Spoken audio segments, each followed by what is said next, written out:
আসসালামু আলাইকুম রহমতুল্লাহ। NS group পক্ষ থেকে আপনাদের আসলে অনেক ধন্যবাদ আমাদের ভিডিও দেখার জন্য।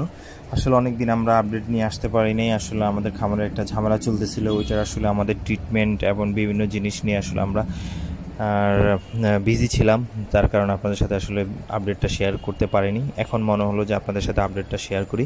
সেটা হলো আসলে বাংলাদেশের একটা নতুন, যদি বলি নতুন একটা সংক্রমণ রোগ সিসিপিপি। এটা হচ্ছে যদি বলি আফ্রিকান দেশগুলোতে এই রোগটা অনেক বেশি ছিল, কিন্তু লাস্ট 2 ইয়ার থেকে নাকি বাংলাদেশে অ্যাভেলেবল। তো আমরা আসলে এই রোগটা শিকার হই আমাদের খামারে। যদি বলি আমরা আসলে কিছু ছাগল বাইরে থেকে, বাজার থেকে ক্রয় করেছিলাম।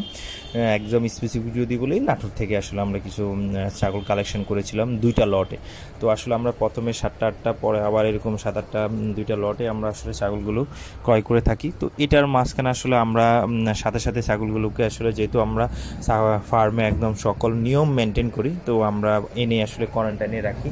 তো কোয়ারেন্টাইন আসলে শেষ মুহূর্তে দেখা যাচ্ছে হয়তো আমরা 1-2 দিনের মধ্যে আমরা কোয়ারেন্টাইন শেষ করে ফেলবো। একদম 1 মান্থের কাছাকাছি সময় গিয়ে আমরা দেখলাম হঠাৎ একদিন একটা ছাগল একটু অসুস্থ ছিল, তার একটু জোরে জোরে নিঃশ্বাস, মানে শ্বাসকষ্ট হচ্ছিল। তো আমরা তাকে ট্রিটমেন্ট দিচ্ছিলাম। এই ট্রিটমেন্ট দেওয়ার সাথে সাথে দেখলাম যে হঠাৎ আরেকটা ছাগল পড়ে গেছে, একদম পুরা মানে মারা যাবে। তখন আমরা জবাই করলাম। জবাই করে যখন দেখলাম তার ফুসফুসে আসলে খুবই মারাত্মক আক্রান্ত, তখন আমরা ভাবলাম যে হয়তো বা নর্মাল নিউমোনিয়া হয়েছিল। যারা সেল করেছিল তারা ঠিকভাবে হয়তো হালকা চিকিৎসা দিয়েছিল, পরবর্তীতে মানে কোর্সটা কমপ্লিট করেনি, এই জন্য এরকম হয়েছে। কিন্তু দেখতে দেখতে আমাদের হঠাৎ এরকম 3টে ছাগল এই সেম অবস্থা। তখন আমরা বললাম যে এটা তো তাহলে নর্মাল কোনো কিছু না।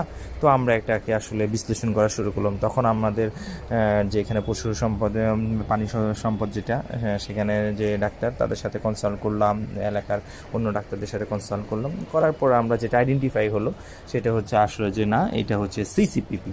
তো এটা একদম সংক্রমণ রোগ। তো এটার আসলে বিভিন্ন লক্ষণ দেখা যায়। এটার মৃত্যু হার প্রায় 80% প্লাস হয়ে যেতে পারে। তো আমরা যেটা বলি, যেহেতু বাংলাদেশে এটা টিকা অ্যাভেলেবল নাই, টিকা দেওয়া ছিল না, এমনকি আমাদের যে আসলে আমাদের এটা কন্টাজিয়াস ছিল, বাট যেহেতু কোয়ারেন্টাইনে ছিল আমাদের খামারে, আলহামদুলিল্লাহ আমাদের খামারে অন্য ছাগলগুলো আক্রান্ত হয়নি।